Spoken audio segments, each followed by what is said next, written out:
Okay, hello and welcome to the third in a series of webinars on Oracle Coherence from C2B2.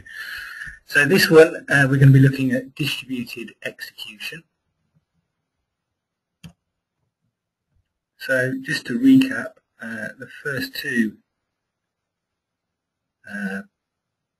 webinars, part one just covered the basics, what is a data grid. Part two, getting started with Coherence. I haven't seen that myself, but I think you looked at doing some standard cache operations like put and get, and just using the basic cache API. So this one's a little bit different, it's a little bit more advanced. We're going to look at something called distributed execution and how we can use that to solve some of the problems you might encounter if you're running a data grid. So we're going to have a little introduction, tell you a bit about what distributed execution is and why and when you might need to use it.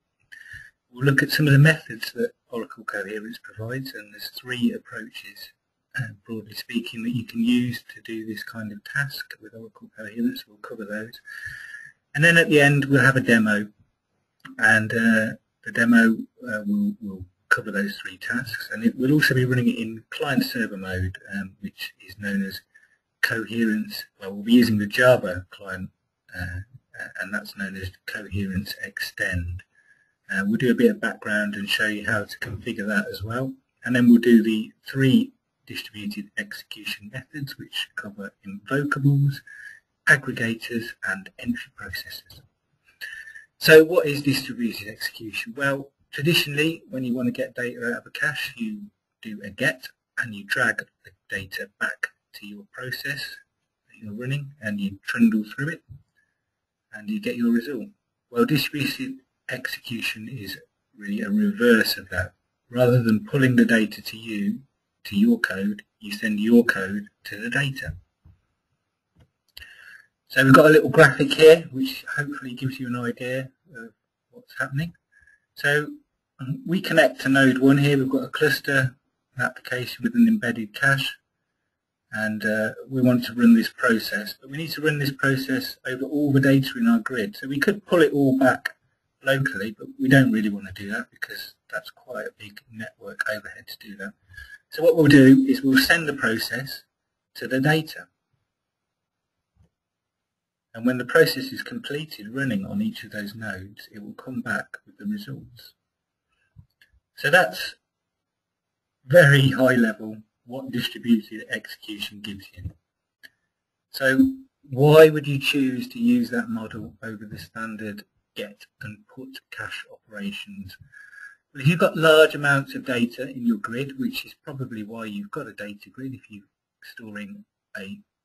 want to store a large data set, it's probably not feasible to do a get on all that data and bring it back locally.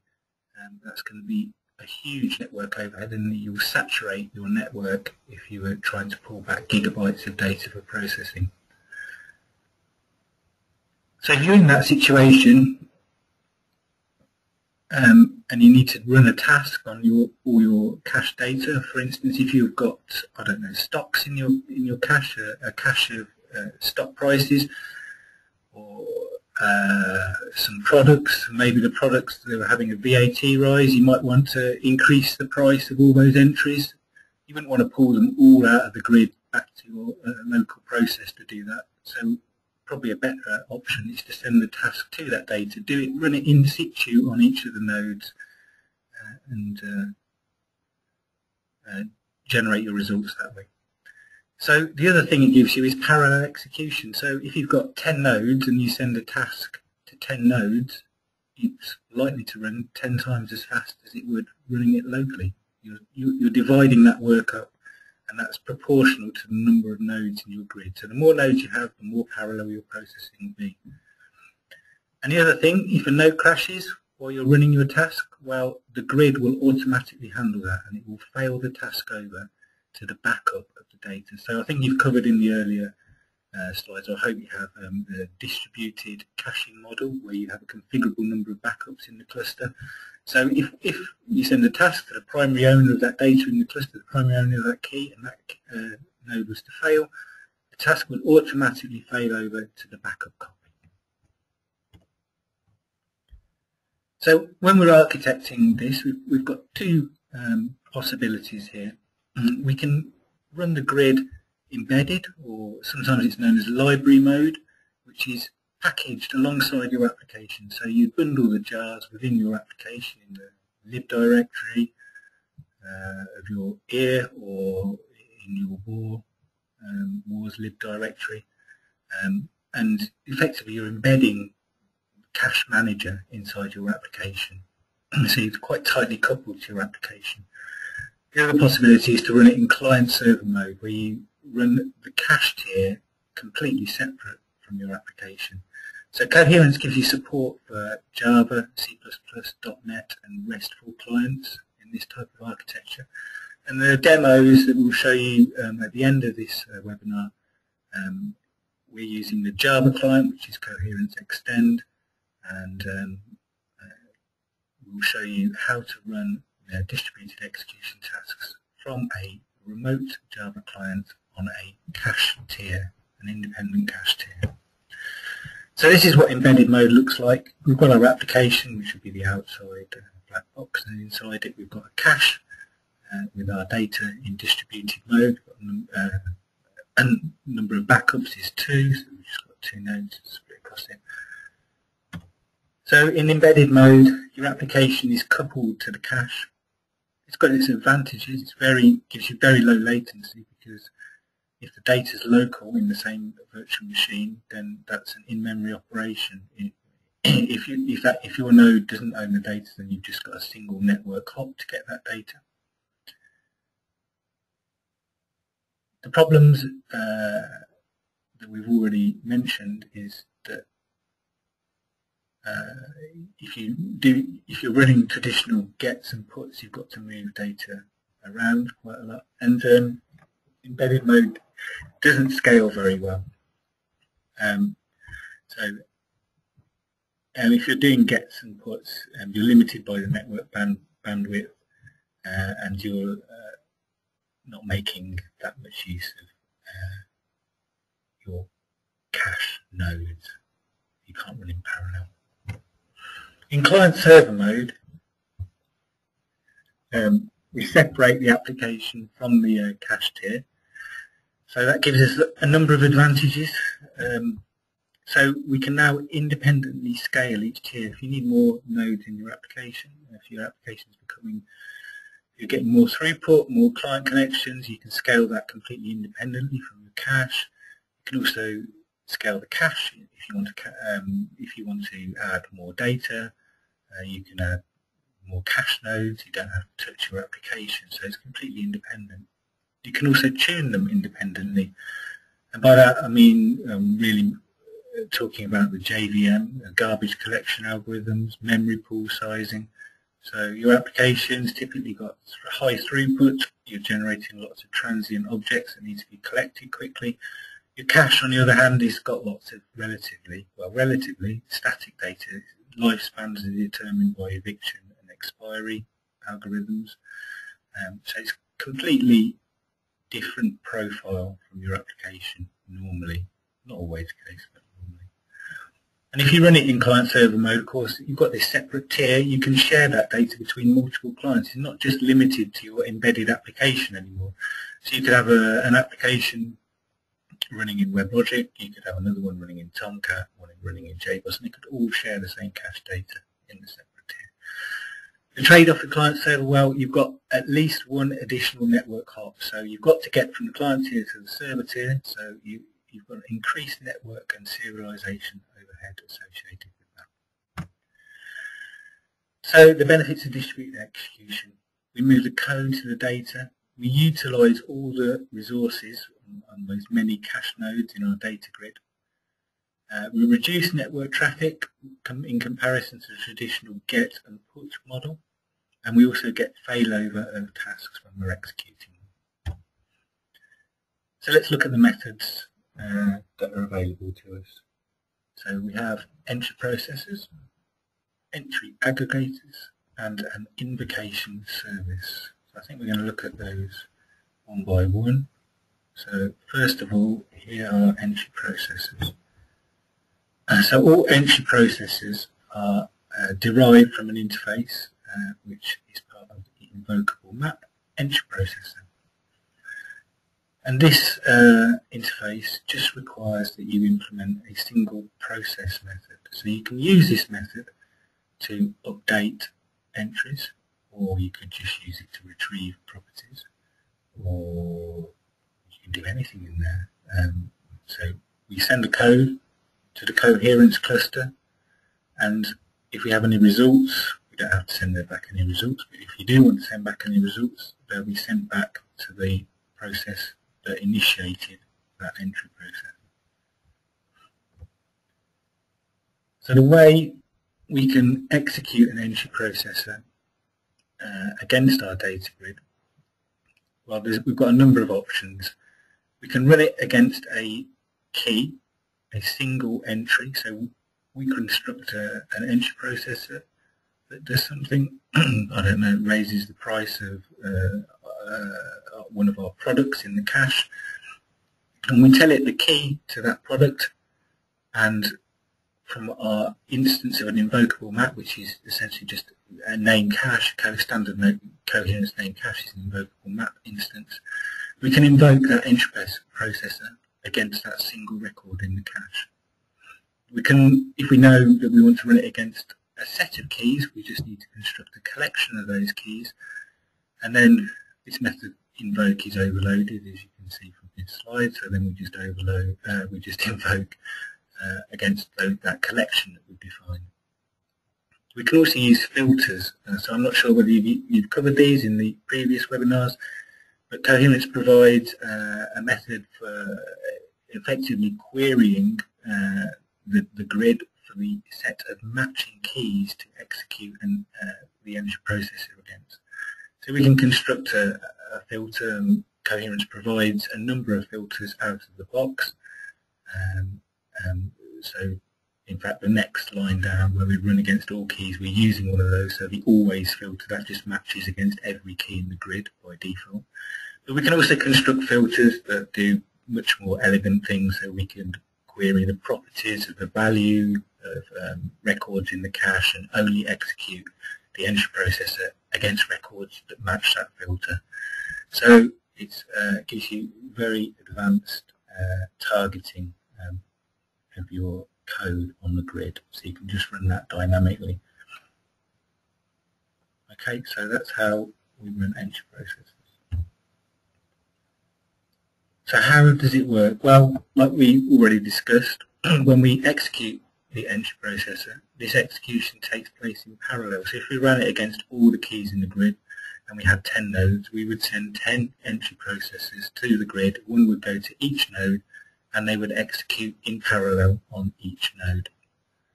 So the other thing that entry processors do is they're quite clever when it comes to locking records in the grid. So if you're doing a normal update where you pull the data back locally, you're taking out a remote lock on that data in the grid to ensure no one else updates it.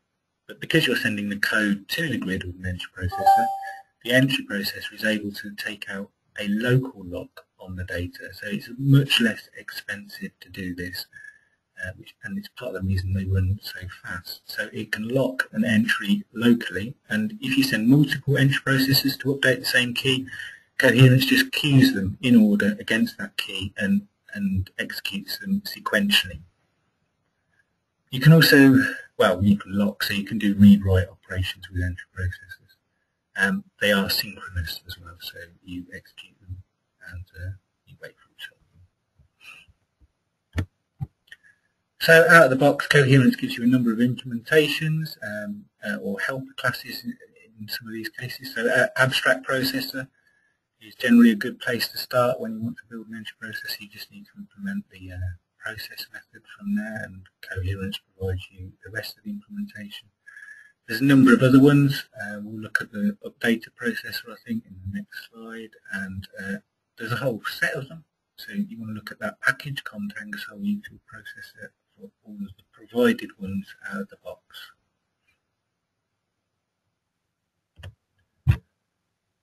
So the abstract processor, okay, well we're just showing you the processable method. So for a set of entries we loop through them, and for each entry in that set we call the process method and put those results into a map and return it back to the calling process.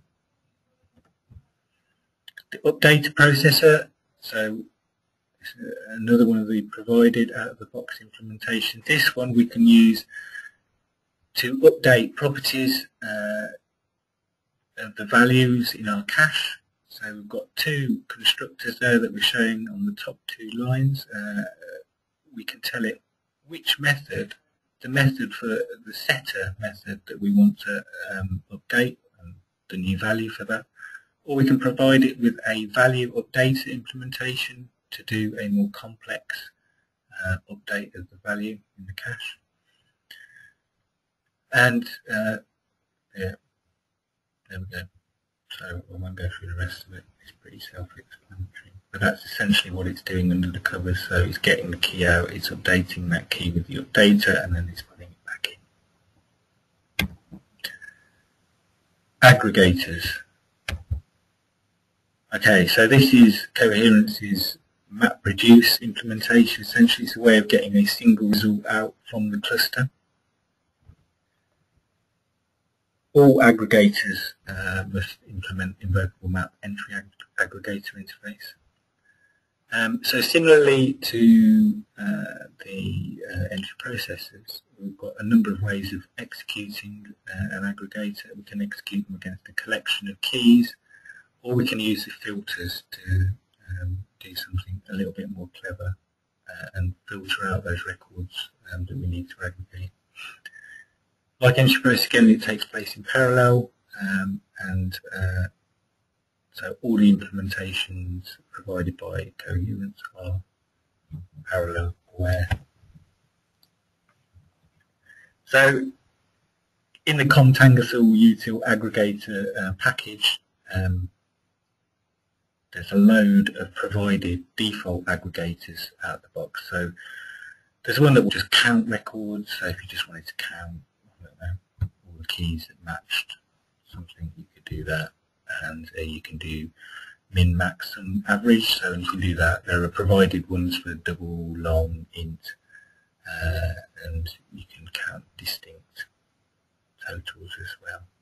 There's a whole set of them. There may be one there before you need to even look at implementing it. So aggregation is slightly different to entry processes. It's read-only. So there's no locking. So you should only use it for read-only operations. Again, they support failover. So if you send the task to the grid in the node with that data, the primary owner of that data dies, the aggregation task will fail over. So they're lockless, so that's why it's read-only, and again it's a synchronous operation. We send the task and we wait for the result. So last, the invocation service. Okay, so essentially this is a way of executing runnable tasks on the grid. So it extends Java util concurrent runnable, is that right? I'm not sure. The code sent to all the cluster members. So, or it sends to cluster members. It can either be sent to all cluster members or just a subset of cluster members. It's not based on keys. It's based on members, so nodes in your data grid. You can run invocation service in two modes, that's synchronously or asynchronously. So let's have a look.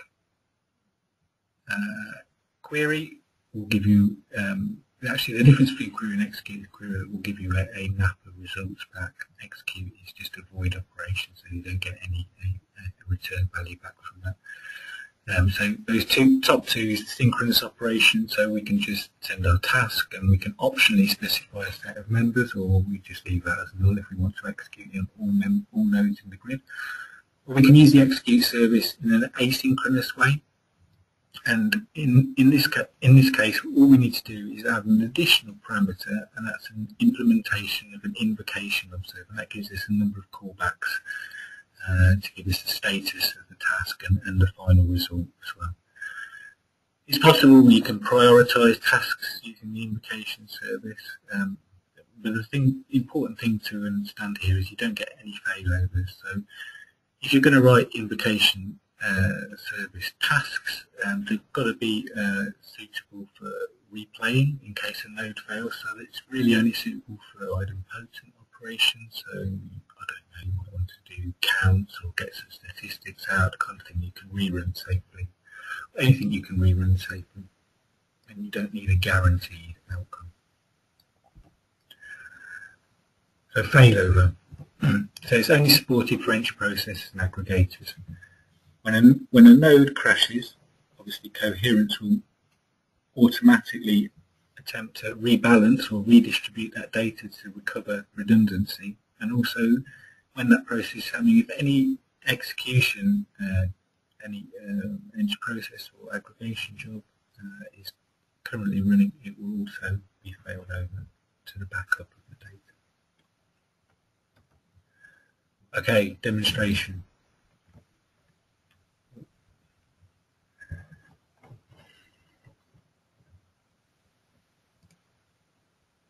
Okay, so you have to bear with me.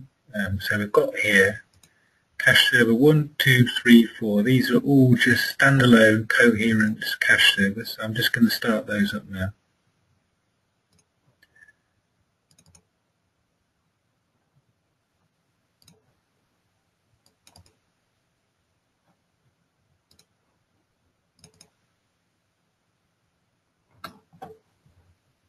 Okay, before I go any further, I'm just going to show you how those are configured. So we're on Windows here.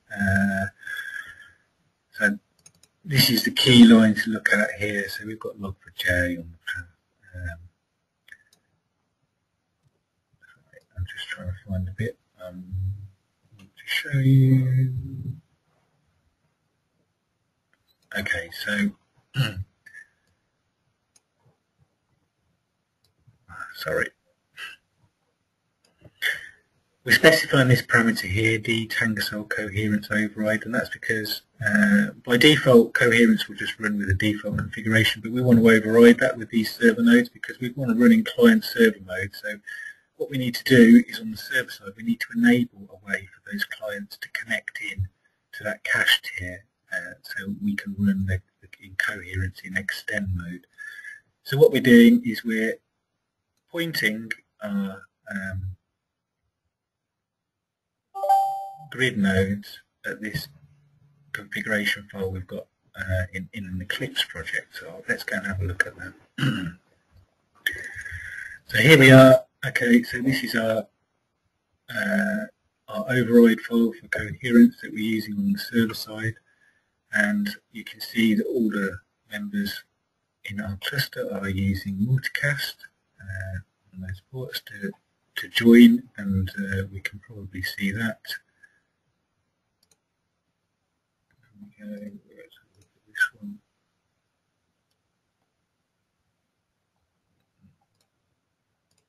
Well, there we go, there's one. So we can see here the cluster's formed, and we can see all 4 members joined in the cluster. And the other thing we're doing here is we're also specifying a bespoke cache configuration for these server nodes. So and that's also in here. So let's just have a look at that and what that's doing. So we've got one cache in this grid. It's called product cache, and it maps to a scheme called distributed. This distributed cache, so we're using distributed or partition caching. So there we just one backup copy in our cluster of the data. The key things here is this element here, proxy scheme. So this is where we're allowing our Coherence Extend clients to connect. And for each of our servers in the grid, we're defining a TCP acceptor where our clients can connect. So Each one's got system property that specifies the port that they bind to listen for client connections. So they're 9099, 9199, etc. And so they're all bound by a separate system property. And we've also enabled invocation service, and we've told these services to start automatically when we boot these servers up. So that's the server side. If we go to the client side, which is contained in this here, we're just going to have a look at this products class, which is the value that we're going to be caching. So you can see we've got some products, they've all got a name, cost, the price, and the VAT rate. There's a constants file which just defines globally the name of the cache we've created on the server side. And first thing we're going to do is we'll load some products. So let me just show you the run configuration for this product loader. So again, this is slightly different. We're specifying a specific cache configuration file for all our clients that we're going to be using now. And it's this extend client XML file. So I'll just close that and show you that file. So this is what all the clients use to use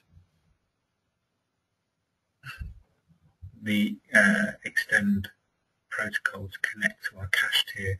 So for all caches that we access on the client, we'll access this scheme name, which is named distributed. So here we are, maps to here. And in there we're defining this extend TCP proxy service, and we're giving the client a list of addresses. We can specify as many as we want here, but we've only specified one just because it's quicker. We could have all the other nodes in here if we wanted. And we're just telling it the address and port where that server-side node is listening on. And we're also defining a remote invocation scheme, so we can send in invocations to the grid, and we've done the same here. In this case, we've actually defined all nodes where we need them. We could have just defined, as long as one's available, that's sufficient. So that's how our clients are going to talk to the server-side cache tier. So let's go back to the product loader.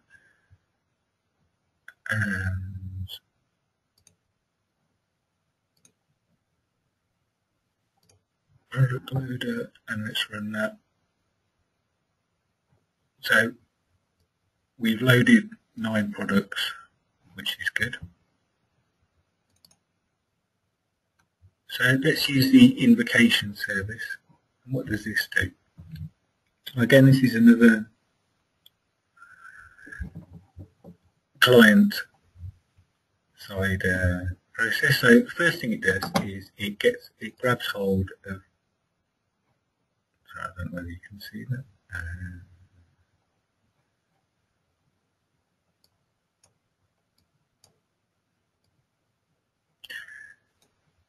Grabs hold of the extend TCP invocation service that we saw defined in the client extend client XML file.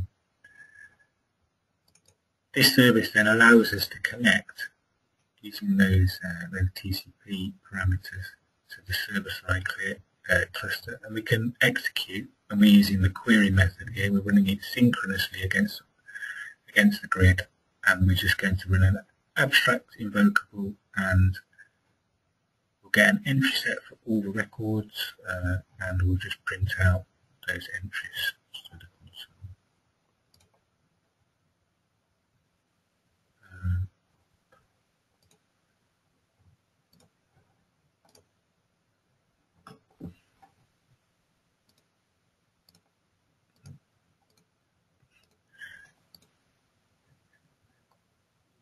Okay, there we are. So there is a slight anomaly actually about running the invocation service over extends, in that it'll only run on the node you're connecting to.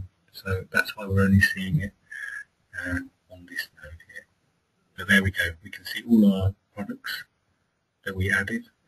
They all cost the same amount of money. They all cost £1. They're all priced at £2, and the VAT is 17.5.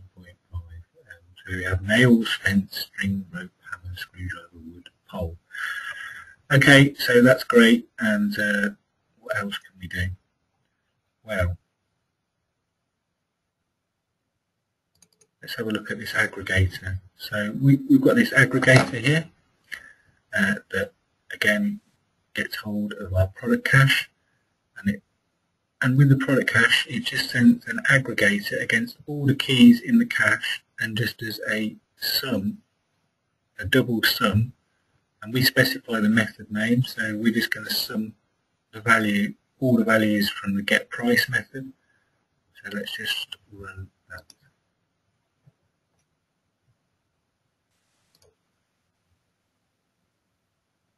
Okay, so we have 9 products. They're all £2, and I can show you that in the product loader. Actually, there you go. So those are all the products we loaded. All cost 1, price 2. So we just ran an aggregator across all the nodes in the grid, and we totaled the price correctly to be 19. Let's just change that round. So the cost is £1 each.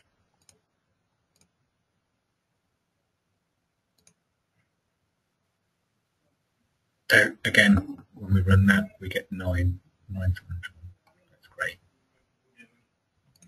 So we've also got an entry processor here. Again, this runs in the same way against all the keys in the data grid.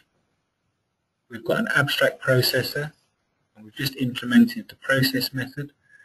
We're logging out some stuff, so we should see this running on all 4 nodes, and what we're going to do is we're just going to increase the price by a factor of 2 and update those entries.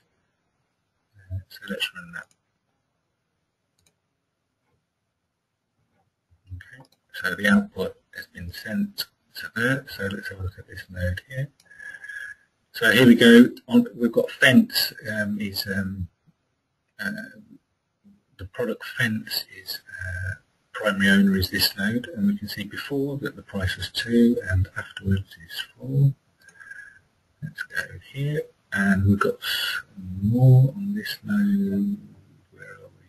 Before, what have we got? Nails was updated on that node. Now on here, screwdriver, wood and pole, and here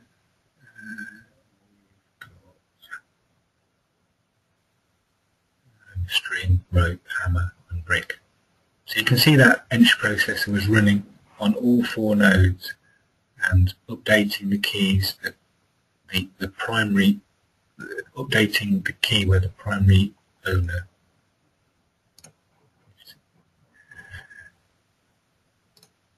Okay, so let's go back to our aggregator and run that. So we'll total the cost again, which hasn't changed.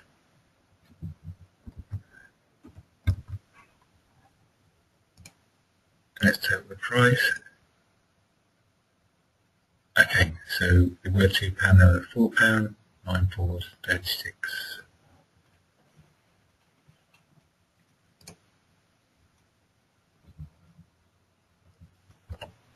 Okay, so that was a very quick demo, just demonstrating what you can do with each of those approaches to distributed execution. So why distributed execution? So, well, huge data sets that need parallel processing. You're not going to be able to do that with the traditional get input model, so you need to look at something like this. And you've got a number of tools. You've got entry processors, where you probably need best for using for updates, taking out local locks, very efficient, very fast. Aggregators, where you just need to do some kind of map reduce summary task on the grid. And the invocation service for just performing repeatable tasks. And that's it.